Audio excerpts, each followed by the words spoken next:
The last thing anyone wants is to navigate a trail with an unwieldy backpack looming feet over your head or constantly bumping into your rear, even when said gear is technically ultra light. Consider this scenario. If you hold your arms straight away from your sides while walking, turning, or stepping over rocks, you'll quickly feel the increased effort of such twists and turns, as opposed to a figure skater when they increase their spinning speed by 10 times by tucking their arms tight against their bodies. This simple example illustrates the importance of keeping gear snug and close to the body for comfort. Tip number 1. Compressing your clothes to save substantial space. Utilize dry bags, not only to keep gear, well, dry, but also to compress clothing. Dry bag compression also allows you to shape the compressed items to fit a space in your pack, unlike a typical compression bag. Tip number 2, use a small fuel can that can fit inside of your pot. Pots and fuel cans are among some of the most awkward items we carry as backpackers. They don't compress, they can't mold around things, so make sure you use a fuel can that can fit inside of that pot.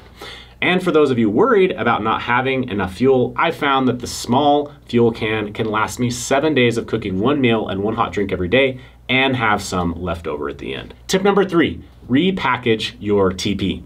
Don't take a full roll of toilet paper. Take what is needed, or better yet, try one of those new fancy little portable bidets.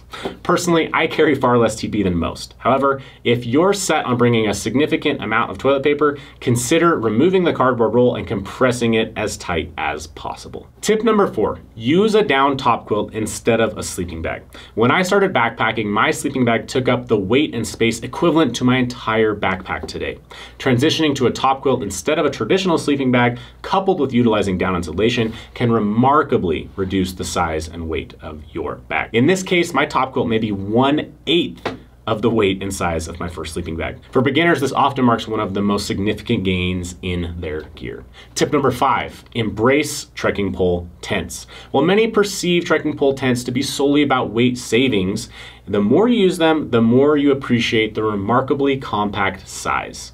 With no bulky poles or unnecessary materials, these tents pack down incredibly small, liberating a substantial space in your backpack. Okay, since the last 2 tips involved heavier financial investments in backpacking gear, I wanted to introduce a bonus tip that's a little more affordable. So, tip number 6, repackage bulky foods. Despite my efforts leading to convince backpacking food suppliers otherwise, they still package their foods in much larger bags than necessary. While folding them over helps save some space, the most effective trick is to repackage them into a Ziploc freezer bag. This simple step can reduce their overall bulk by at least half, if not more. Completely worth doing when you have at least 5 days worth of food or are maxing out your backpack's capacities. So yes, there can be similarities in going ultralight and trying to pack smaller.